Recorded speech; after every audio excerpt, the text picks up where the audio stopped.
making process. And we've tried to highlight this. You know, it's a bit worrying, because if it happens that Hans is a proxy to the advisory of the presidency, that's the reason we're having all this chaos. Because we have to work with what is really happening. You know, let's not be imaginary. You have to be very pragmatic. This is the administration that has performed worst. We created it. We campaigned for it. We formed this government. So we knew what to expect. You've put it very correct, that 2 finance bills have been contested. This is the one government, the only government, that has experienced a lot of litigations coming from the lawmakers. Another confirmation of incompetency. This is the, you know, it's not about, this government has not been open and forthright with the Kenyans. Because if it were, we would not be questioning the Adani deal. If it were, the finance bill would not have gotten to where it got. And remember, it ended with loss of life. It just did not happen with a protest only. This is the one government where today we have a president and a deputy president who are both running their own different fractions in government. It has not happened before. Even the fallout between the former president and the current president happened in the second term.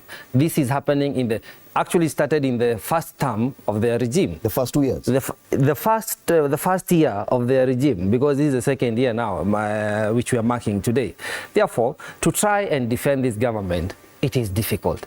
Because every Kenyan is dissatisfied. The public policy has not been formulated to serve the interest of the Kenyans.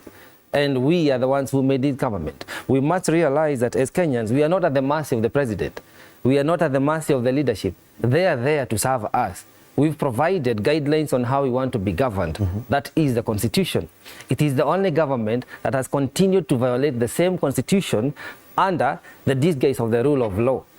Court orders are being violated by the same government. So how can we then turn around and say that it is doing very well, that it is serving the people, and it is a very open government? I would want to be persuaded. Pundits say this is incompetence. The fact that budget processes have been contested. My feedback to that is, today we have 2 years. We've had a budget for the last 2 years. The president has been even public to say that out of the budget that we have today, 6 out of 10 shillings, we pay our debt. We need to be aware of such before we want to imagine that the whole budget is being used today. And then you remember the 6 out of 10 shillings is paying an interest. We are not yet at the state whereby we are paying a debt. We are just paying the interest that we have as a country. 2, you know, there are things we need to have well. Fred, and I want to imagine you as a media personality, you need to be having these facts. That when President Ruto took over this government, there were many pending bills of over 900 billion.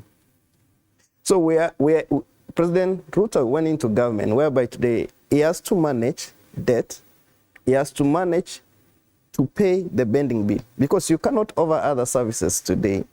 You can never ask for services from other service providers today, and you don't want to pay the pending bills. So how do you manage the paying of pending bills and service providers? Is it too much for the president? It's not too much for the president. Too much work. He's not able to manage. Let me tell you, and that's what the president has really tried a lot. You know, let me tell you one thing.